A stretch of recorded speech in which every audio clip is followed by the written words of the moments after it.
والله يدعو إلى دار السلام ويهدي من يشاء إلى صراط مستقيم.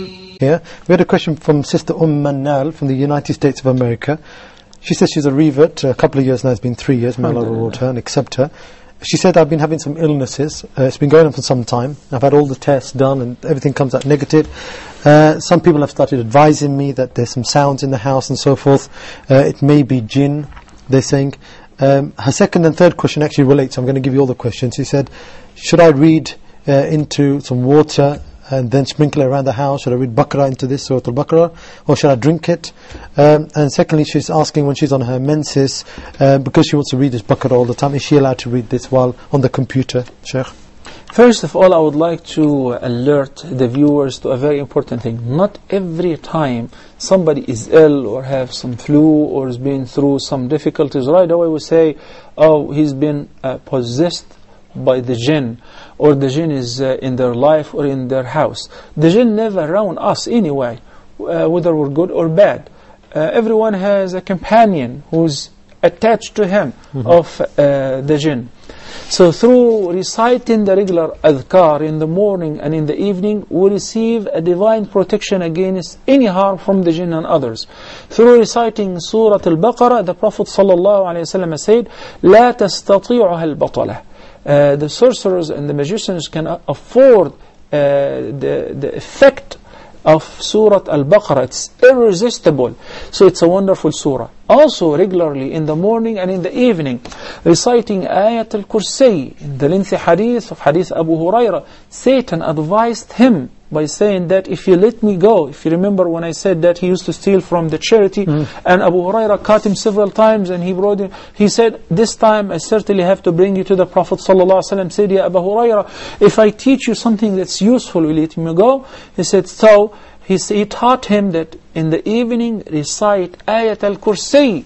You shall receive a protection and no harm can touch you from the jinn until the morning. And in the morning you also recite it, you shall receive a divine protection until the evening. So Al-Adhkar, reciting Quran in general, especially the last 3 chapters, Al-Mu'awwidhat, قل هو الله أحد وقل أعوذ برب الفلق وقل أعوذ برب الناس, and reciting Ayat Al-Kursi, and regularly reciting and playing Surah Al-Baqarah at home. These are all means of protection.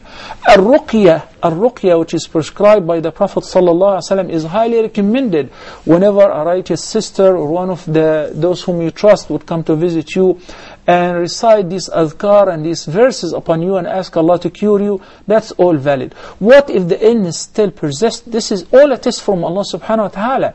And one has to understand that we receive their word in accordance to our patience and in proportion with our patience for whatever calamity that befalls us. But I just need to bring to the attention of the viewers, not right away whenever anything happens, because this issue has been brought up several times within few days. If somebody is not happy, then the jinn. If somebody has some voices in the house, then it is the jinn. If somebody has flu, even some people have cancer, right away they say it is the jinn. This is not necessarily true. We give the ruqya in any case, whether it is a physiological illness, mental illness, psychological illness, discomfort. The ruqya is very useful when we say أسأل الله العظيم رب العرش الكريم أن يشفيك اللهم رب الناس أذهب الباس اشفي أنت الشافي لا شفاء إلا شفاؤك شفاء لا يغادر سقما. All these verses, all these supplications are useful as means of ruqya. Surah Al-Fatiha by itself, if it is being recited by a pious person, it's a mean of cure by the leave of Allah subhanahu wa ta'ala. As far as reading upon some water, then blowing in it, or writing some verses in saffron and then soaking it in water, these practices have been practiced by many of at-tabi'een and our predecessors, and as long as it is all Quran, so many of the scholars have approved it, and Allah knows best.